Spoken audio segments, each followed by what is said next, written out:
In this current divisive political climate, the topic of the Confederate flags, what they represent, and if we should remove them or not, has come up quite a few times in the past couple of years. Now, people up north whose states never left the Union uh, think there's no debate about it. The flags are a symbol of hate. Now, down south, it's a little more complicated than that. Around here, a good amount of people, uh, 57% of Americans, according to a CNN poll from 2015, to be exact, view them as symbols of Southern pride. Because of this, the flags have become commonplace, which isn't surprising seeing how often they've popped up in Southern pop culture, from the Dukes of Hazzard to Six Flags Over Texas. Um, the Confederacy's mark is everywhere. They've become so normalized. Georgia once had, and Mississippi still has, the battle flag, their own state flags. Another reason why people are against the removal of the flag is that they say it's an attempt to erase Southern history. Well, hopefully with this speech I can show you why the flag is a symbol of hate and that there is a way to preserve history without offending a large number of Americans. First, I should probably give some backstory in case there's anyone who is unaware. The first era of importance is the Civil War era. In 1860 and 1861, 11 southern states seceded from the United States of America.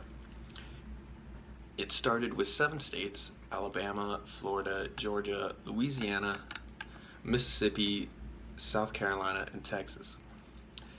The states went on to form the Confederate States of America.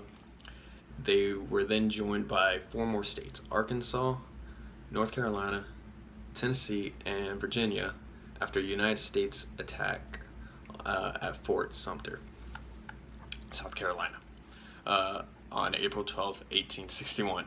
The war lasted just short of 4 years and ended on April 19th, 1865, when Confederate General Robert E. Lee surrendered to Union General Ulysses S. Grant at Appomattox Courthouse, Virginia.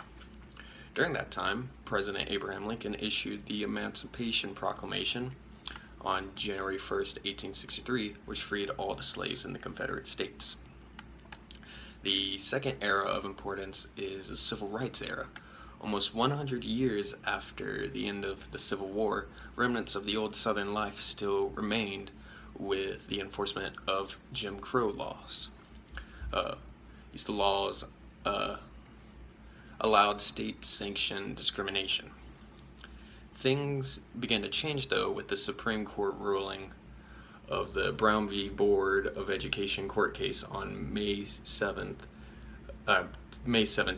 1954. This ruling declared the concept of separate but equal to be unconstitutional.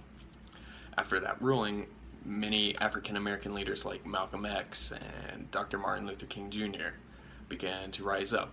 The latter, Dr. King, led notable protests like the Montgomery bus boycott, which was a protest of the arrest of Rosa Parks on December 1st, 1955, and the Selma March is another one, the latter of which prompted President Lyndon B. Johnson to introduce the Voting Rights Act of 1965, an expansion of the Civil Rights Act of 1964.